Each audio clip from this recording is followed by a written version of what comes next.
वजीर आजम आज श्री स्वामी नारायण मंदिर के जेर एहतमाम यूथ शिविर से करेंगे खिताब। एक भारत श्रेष्ठ भारत, आत्मनिर्भर भारत, स्वच्छ भारत की पहल से नौजवानों को मुल्क की तामीर में शिराकतदार बनाना है कैंप का मकसद।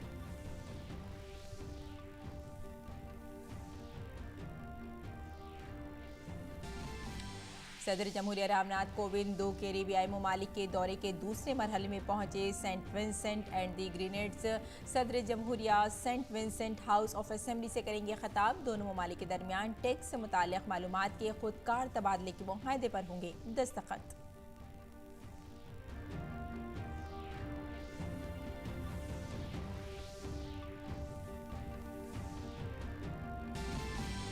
सुप्रीम कोर्ट में आज ज्ञानवापी मस्जिद मामले में होगी अहम समाअत। दूसरी जानिब वाराणसी अदालत में सर्वे रिपोर्ट आज होगी पेश। अदालत की निगरानी में सर्वे का काम हुआ मुकम्मल।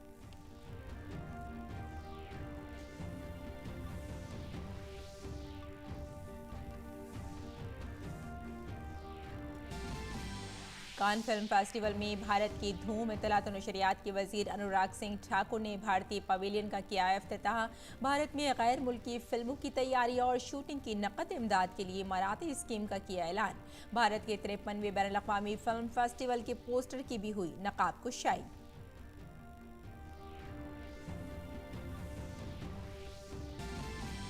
अमेरिकी सदर जो बाइडन करेंगे फिनलैंड के सदर और स्वीडन के वजीर आजम से मुलाकात। फिनलैंड और स्वीडन की नाटो की दरख्वास्त और यूरोपीय सलामती पर होगी गुफ्तगू।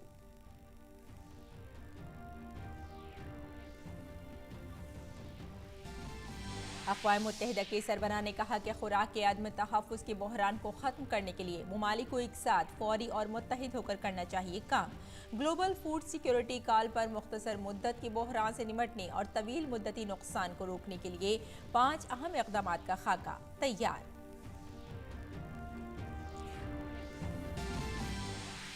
कल खेले गए एक दिलचस्प मुकाबले में लखनऊ से हारकर 2 बार की चैंपियन KKR IPL से हुई बाहर। वहीं आज होने वाले मैच में RCB के लिए गुजरात के साथ करो या मरो का मुकाबला।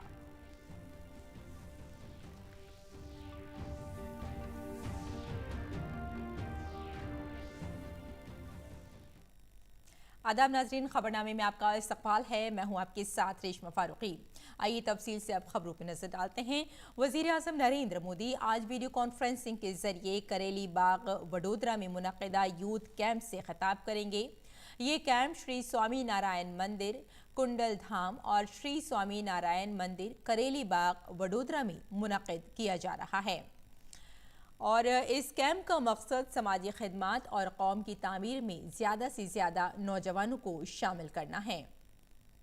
इसका मकसद एक भारत श्रेष्ठ भारत, खुद इन्हिसार भारत और स्वच्छ भारत जैसे इक़दामात के ज़रिए एक नए भारत की तामीर में नौजवानों की शिराकतदार बनाना है।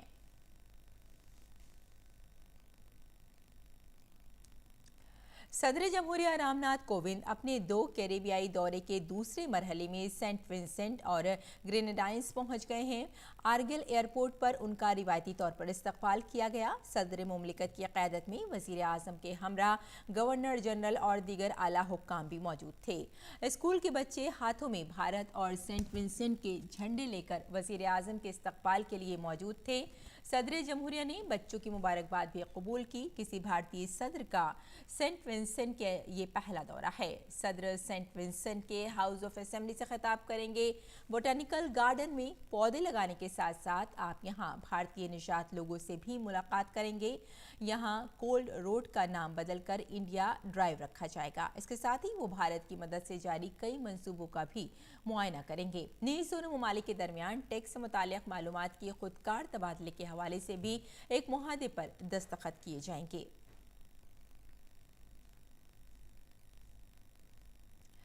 ज्ञानवापी केस में आज सुप्रीम कोर्ट में अहम समाअत होगी। जस्टिस DY चंद्रचूड़ की क़यादत वाली बेंच इस मामले की समाअत करेगी। अपनी अर्जी में मस्जिद कमेटी ने मस्जिद में सर्वे कराने के हुक्म को इबादत गाहों के कानून की खिलाफ वर्जी करार दिया है।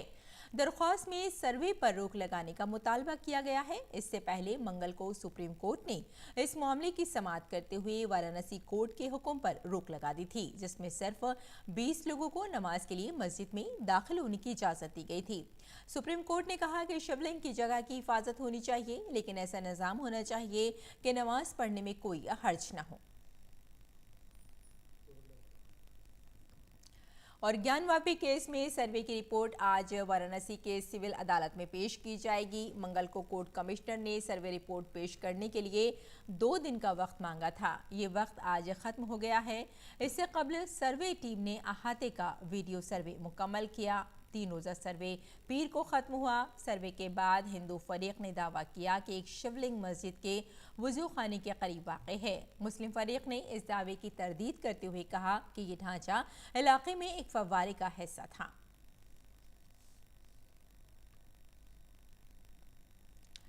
और दिल्ली की 3 म्यूनिसिपल कॉरपोरेशनों का 22 मई को इंजमाम हो जाएगा। वजारत दाखिला ने इस हवाले से नोटिफिकेशन जारी कर दिया है। दिल्ली म्यूनिसिपल कॉरपोरेशन तरमीमी बिल 2022 को अप्रैल के महीने में पार्लियामेंट में मंजूर किया गया था।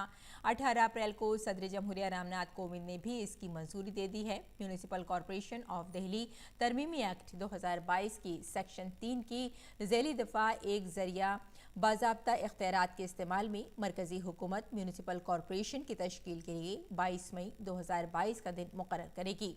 बिल की दफ़ात के मुताबिक दिल्ली की 3 म्यूनिसिपल कॉरपोरेशनों के इंज़माम का मकसद वसाइल का ज़्यादा से ज़्यादा इस्तेमाल, कोऑर्डिनेंस और स्ट्रेटेजिक मनसूबाबंदी को यकीनी बनाना है।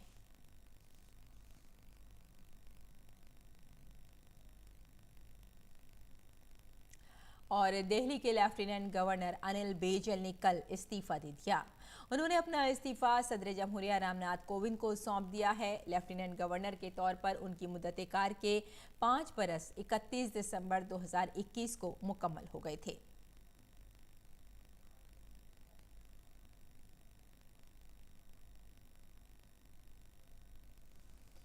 और अब बात कान फिल्म फेस्टिवल की। कान फिल्म फेस्टिवल में कंट्री ऑफ ऑनर इंडिया के इंडिया पवेलियन का इफ्तिताह मरकजी वजीर इत्तलात और नशरियात अनुराग सिंह ठाकुर ने किया। इंडिया पवेलियन को एक और हुसूलियाबी बताते हुए अनुराग सिंह ठाकुर ने कहा कि सिर्फ आपके एतमाद और कोशिश से ये मुस्तकबिल में भारतीय ख्वाब की ताबीर बन जाएगा।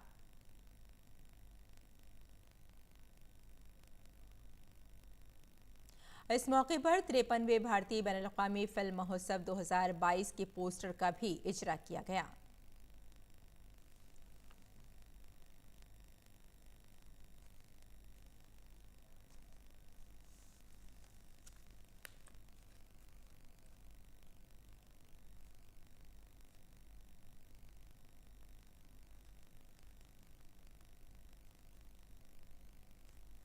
मरकजी वजीर इत्तलात और नशरियात अनुराग सिंह ठाकुर ने भारत में गैर मुल्की फिल्मों को तैयार करना और शूटिंग के लिए 260,000 की हद के साथ 30% तक नकद इमदाद पर मबनी हौसला अफजा स्कीम का ऐलान किया।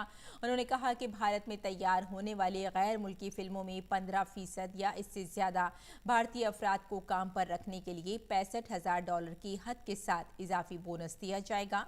उन्होंने ये भी कहा कि हुकूमत हिंद फिल्म प्रोडक्शन और फिल्मों की शूटिंग के लिए दुनिया का सबसे बड़ा मरकज बनाने की हर मुमकिन कोशिश करेगी। सेंट ट्रूपेज सेल्वी के भारत कनेक्शन पर इत्तलात और नशरियात के वजीर अनुराग सिंह ठाकुर से बात की हमारी नुमाइंदा श्यामा मिश्रा ने। सूचना एवं प्रसारण मंत्री अनुराग ठाकुर हमारे साथ हैं। सेंट ट्रोपे में हैं हम, जहां मंत्री जी आए हैं। उन्होंने रीथ लेइंग भी किया है। सर, बहुत एक इंटरेस्टिंग सा यहाँ पे फैक्ट हमें पता चला, स्पेशली ये विजिट से। क्या है ये इंटरेस्टिंग फैक्ट और किस तरीके से आप रिलेशन बताएंगे?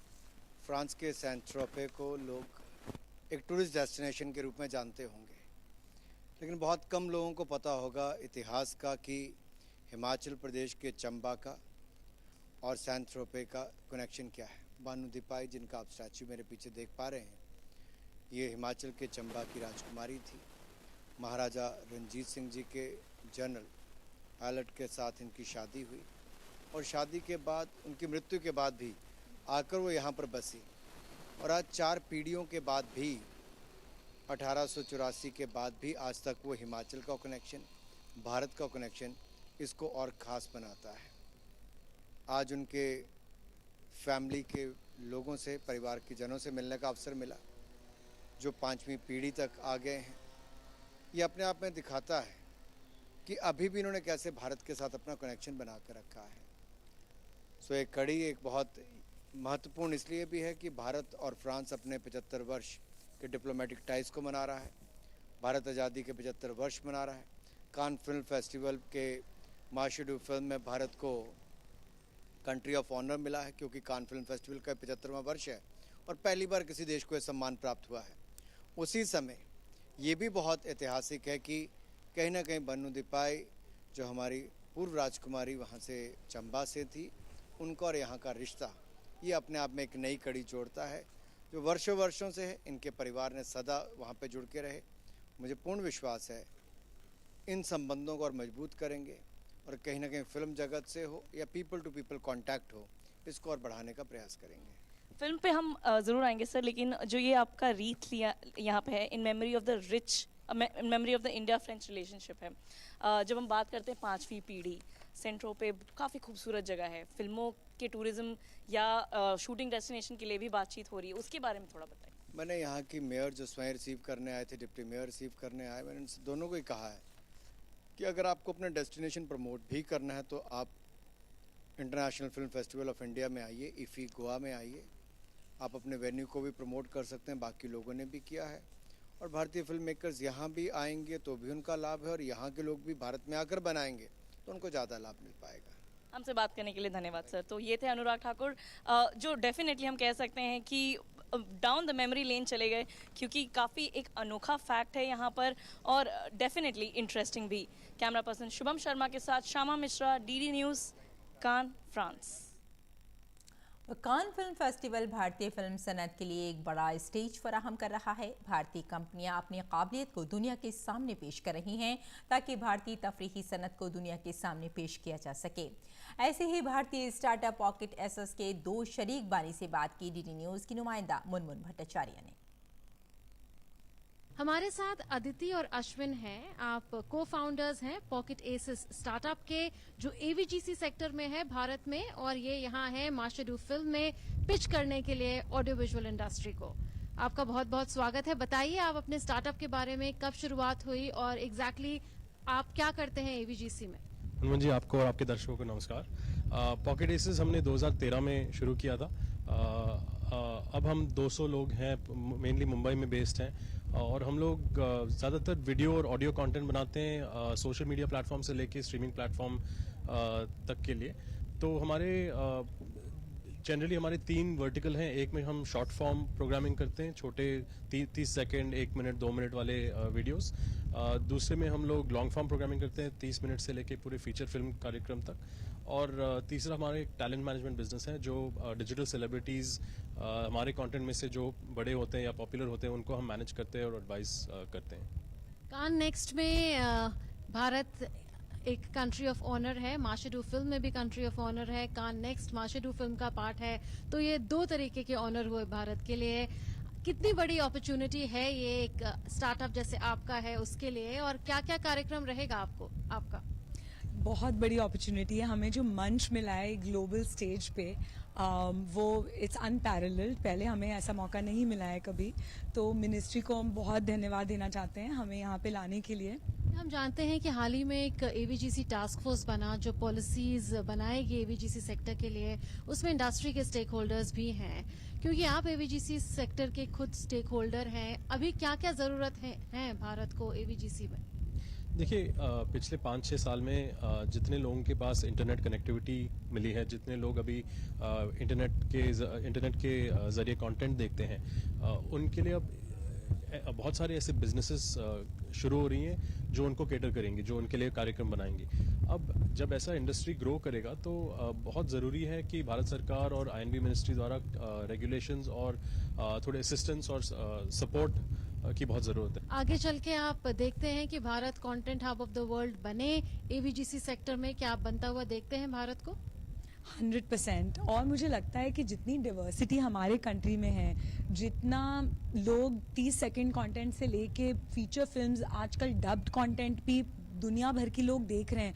ऑलरेडी भारत एक बड़ा कंटेंट हब बन चुका है और ऑब्वियसली फ्यूचर में भी रहेगा।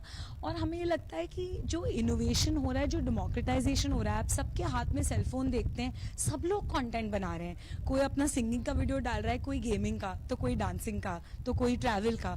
तो हर एक शख्स कंटेंट क्रिएटर बन चुका है and that is the true power जो हमारे इंडियन इकोसिस्टम में आ रही है। तो I think it's only the bed rock जो यूथ को हमारे नेशन में आगे बढ़ाएगा। बहुत बहुत धन्यवाद अदिति जी और अश्विन जी दूरदर्शन से बात करने के लिए है।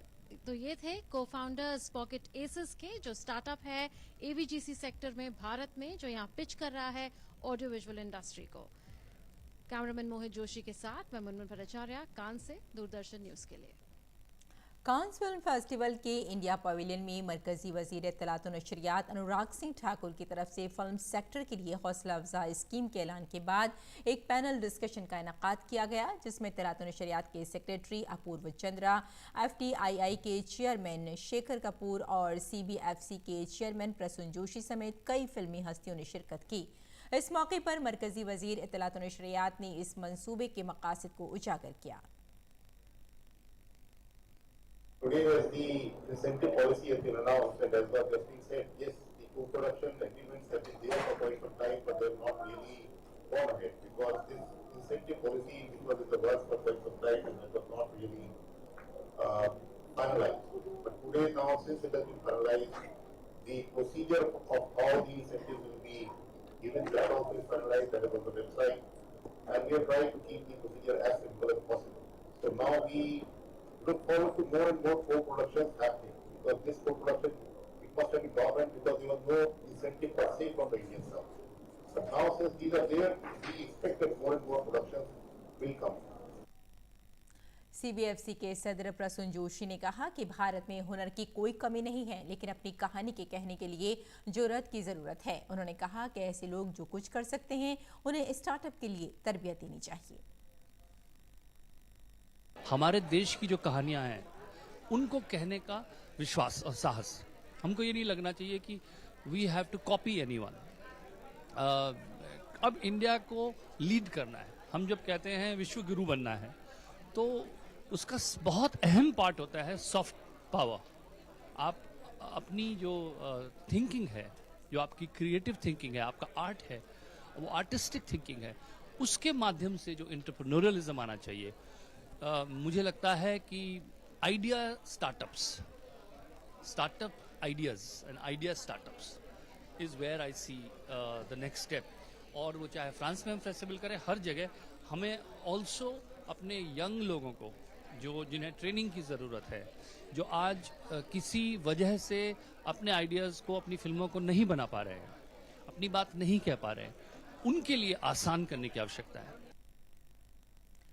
और मध्य प्रदेश के कबायली अक्सरियत वाले ज़िला अलीराजपुर में, जहां 90% से ज़्यादा आबादी कबायली समाज की है, यहां प्रधानमंत्री आवास योजना ने देही इलाकों की तस्वीर ही बदल दी है। कच्चे मकान अब पक्के मकानों में तब्दील हो गए हैं। पेश है ये खास रिपोर्ट। कभी कच्चे खपड़ेल के टूटे मकानों में रहने को मजबूर इन कबायलियों के लिए प्रधानमंत्री आवास योजना तब्दीली लाई है। अब ये लोग न सिर्फ पक्के मकानों में रह रहे हैं, बल्कि अपनी जिंदगी के मेयार को बेहतर बनाने की कोशिश भी कर रहे हैं। पहले हम कच्चा मकान में रहते थे, अब हम प्रधानमंत्री योजना से मकान बनाए हैं। अब सब हम इसमें रह रहे, मम्मी पापा बच्चे सब। प्रधानमंत्री का धन्यवाद। प्रधानमंत्री योजना आवास योजना मकान दिया, हमको बना दिया है। हम एक पत्नी, 2 बच्चे, खुशी खुशी हम इसमें रह रहे हैं। हम कच्चे मकान में रहते थे, नलिये वाले में, और पानी बहुत टपकता था और मकान भी नहीं था। और अब हमको प्रधानमंत्री आवास योजना मकान मिला और अब हम पक्के मकान में सब परिवार के साथ रहते हैं। अलीराजपुर जिले के बोरकुंडिया गांव में प्रधानमंत्री आवास के तहत अभी तक 243 से ज्यादा पक्के मकानों की तामीर हो चुकी है। फिलवक्त 73 मकानों की तामीर चल रही है। 90% से के आसपास हमारी आदिवासी जनसंख्या है यहाँ। 2016 से प्रधानमंत्री आवास लगभग 71,000 इस जिले में स्वीकृत हुए हैं। जिसमें से अभी पिछले वर्ष हमने 14,000 पूर्ण कराए हैं। अभी भी 22,000 आवासों पर काम चल रहा है। इस वर्ष भी हम 7,000 आवास स्वीकृत करने जा रहे हैं। प्रधानमंत्री आवास योजना के तहत अलीराजपुर जिले में साल 2016 से 2022 तक तकरीबन 71,000 मकान मंजूर हुए हैं, जिसमें तकरीबन 49,000 मकानों की तामीर हो चुकी है और तमाम मुस्तफिदीन उसमें रह भी रहे हैं। जिले में तकरीबन 22,000 मकानों की तामीर का काम चल रहा है, वहीं 7,000 मकानों का नया हदफ भी हासिल हो चुका है। अलीराजपुर भोपाल से राकेश चौहान की रिपोर्ट, डीडी न्यूज उर्दू खबरें। और मरकजी काबीना ने होल्डिंग और प्रिंट पब्लिक सेक्टर कंपनियों के बोर्ड ऑफ डायरेक्टर्स को किसी भी झैली इदारों और मुश्तरका मंसूबों में सरमायाकशी या बंद करने के अमल को बाख्तियार बनाने की सिफारिश करने की तजवीज़ को मंजूरी दे दी है। काबीना ने शेयर की फ़रोख्त, महारत्ना पब्लिक सेक्टर शोबे की सनतों के होल्डिंग और बुनियादी पब्लिक सेक्टर कंपनियों में सरमायाकशी हिस्सेदारी की फ़रोख्त के लिए उसूली मंजूरी देने के लिए मुतबादिल तरीक़ाकार को बाख्तियार बनाने की तजवीज़ को भी मंजूरी दे दी है।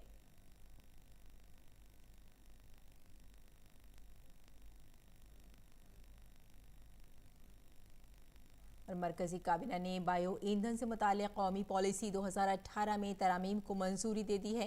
इन तरामीम का मकसद बायो ईंधन की पैदावार के लिए मज़ीद फीड स्टॉक की इजाज़त देना, पेट्रोल में एथनॉल की 20% मिक्सचर के हदफ को अगले साल 1 अप्रैल तक बढ़ाना और मुल्क में बायोफ्यूल की पैदावार को बढ़ाना है।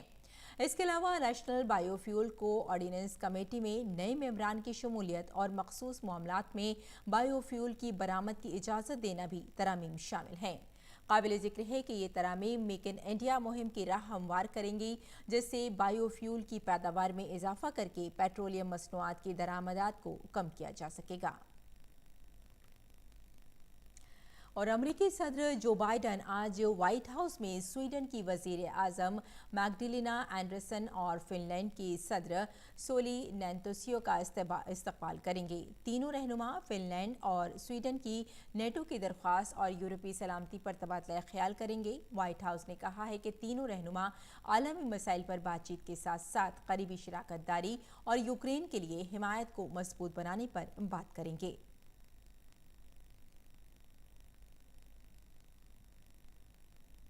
अक़वाम मुत्तहिदा के सरबराह का कहना है कि ग़ज़ाई अदम तहफ़्फ़ुज़ के बहरान को ख़त्म करने के लिए एक साथ फ़ौरी तौर पर और यकजहती के साथ काम करना चाहिए।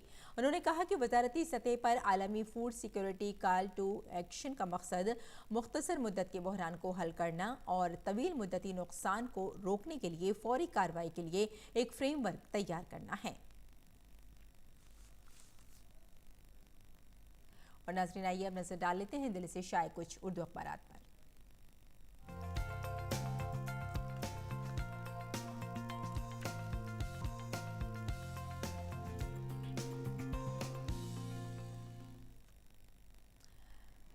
अखबारात के जायजे में सबसे पहले बात कर लेते हैं रोजनामा राष्ट्रीय सहारा की। राष्ट्रीय सहारा के सफ़े अव्वल की सुर्खी है, दिल्ली के लेफ्टिनेंट जनरल ज़ाती वजूहात की बिना पर इन्होंने इस्तीफ़ा दे दिया है। एलजी अनिल बैजल ने सदर जमहूरिया को अपना इस्तीफ़ा सौंप दिया है।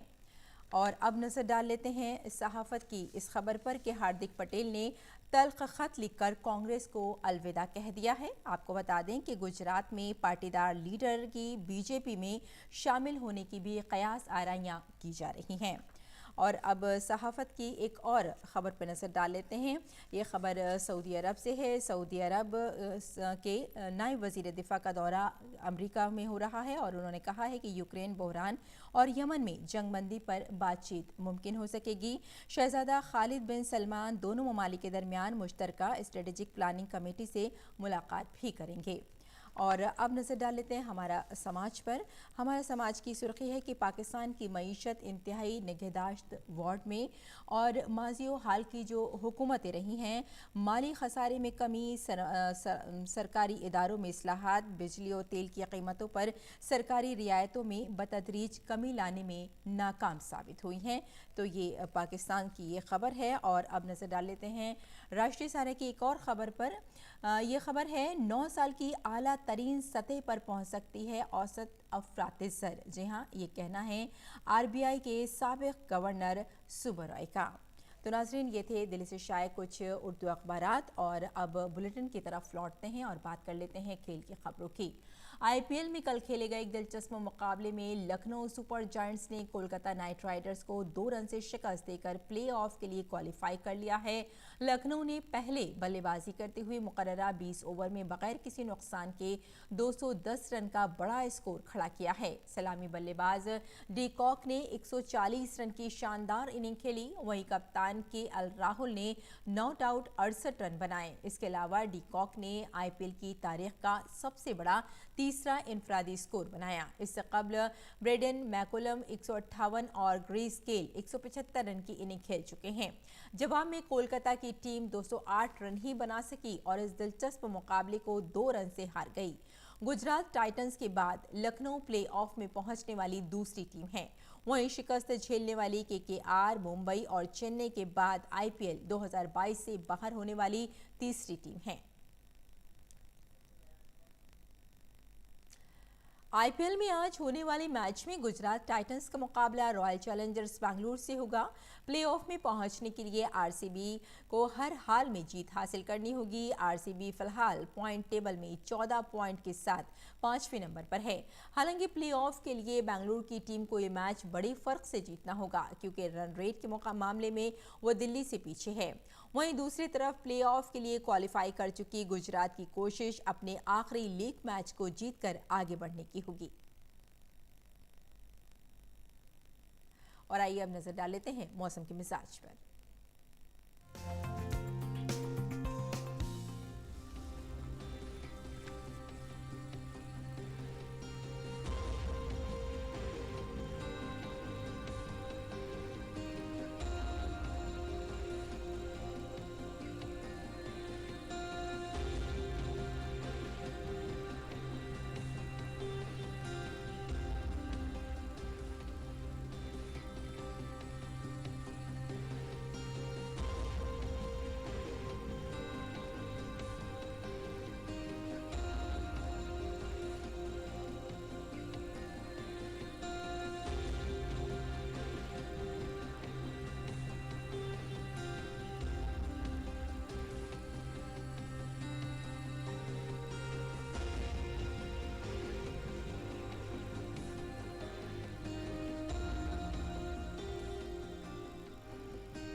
तो नाज़रीन, खबरनामे में फिलहाल इतना ही। इजाज़त दें। आदाब।